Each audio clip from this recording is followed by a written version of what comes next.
if you're one of the millions of people who, makes it a point to eat black-eyed peas, collard greens, cornbread, and pork on January 1st, you probably know the surface tradition. Mm-hmm. The common wisdom, right. The peas are coins, greens are paper money. Exactly. And the pork means progress. It's all supposed to set you up for financial luck. And while that superstition is charming, it really glosses over the incredible history that's preserved in that bowl. That's what we're getting into today. Yeah, our mission is to look at this traditional meal, especially as it's observed by foundational Black Americans, not as some quick luck charm, but as a profound historical and sociological archive. And we should probably clarify that term. When we say foundational Black Americans, or FBA, we're referring to a specific contemporary movement and asserts the cultural lineage of descendants of people enslaved during chattel slavery right here in the United States. Right. And the key to understanding this meal as an archive for that specific lineage, well, it all comes down to one single date, January 1st, 1863. The Emancipation Proclamation. That's it. The entire ritual is fundamentally tied to that effective date. This combination of foods was often sanctified as the first supper of a free people during what they called Watch Night or Freedom's Eve vigils. Okay, so let's unpack this food archive. Let's start with the peas. The cow pea, or Right. the black-eyed pea. Yeah. What's so fascinating is that it originates thousands of years ago in the Sahelian region of West Africa, and it even had spiritual significance there. It did. It was sometimes used as an offering for protection, for spiritual favor. But here's where the historical irony just comes into sharp focus. Okay.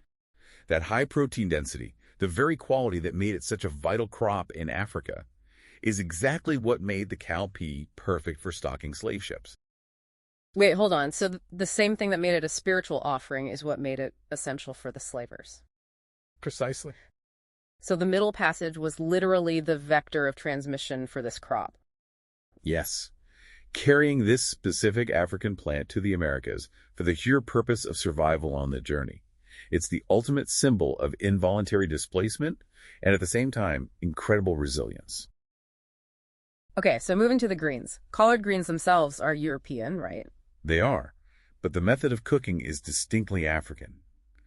Enslaved cooks applied West African stewing techniques, cooking greens for a really long time to extract every last bit of nutrition. And that liquid that's left over, the pot liquor, that was basically a vitamin delivery system in a resource-scarce environment. It's culinary alchemy forged under duress, a survival skill of the highest order. Which leads us right to the pork.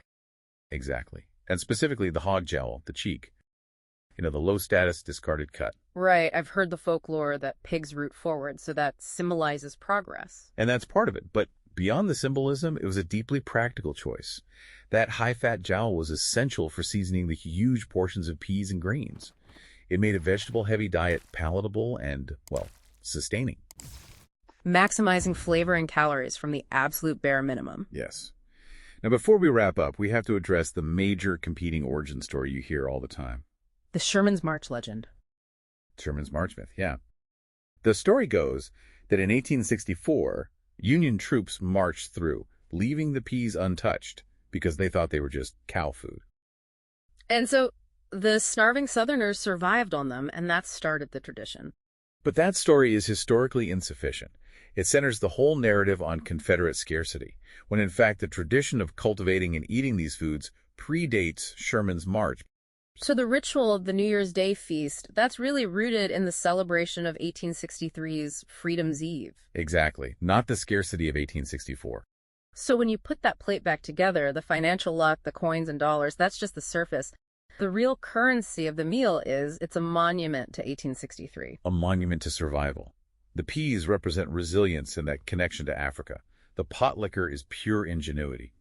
And the pork is progress made from the discarded. The whole meal is an edible archive. Which brings us to our final provocative thought for you to chew on. If we see this specific New Year's meal forged in the fires of American slavery as an assertion of cultural property and lineage, how does that fundamentally change the way you understand soul food and American culinary identity as a whole?